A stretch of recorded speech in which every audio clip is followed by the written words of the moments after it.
Բարի օր։ Ավետարանական այսօրվա ընթերցումը պատմում է, թե ինչպես մեր Տերը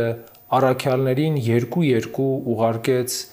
Հրեաստանի գյուղեր և համայնքներ,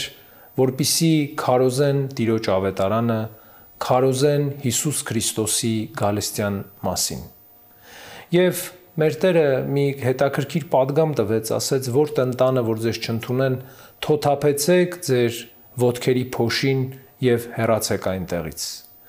Սիրելիներ, շատ ժամանակ, երբ մենք գործ ունենք ճշմարտությունը հանրահռչակելու հետ, բոլորս մեծ գայթակղության առաջ են կանգնում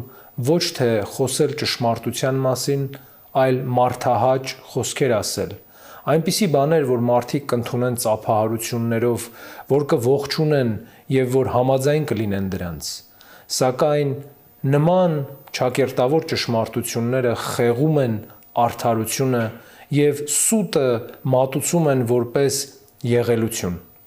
Իսկ մեր Տեր Հիսուս Քրիստոսին հետևելու համար մենք պիտի համարձակություն ունենանք ճշմարտությունը ճանաչելու և տեսնելու,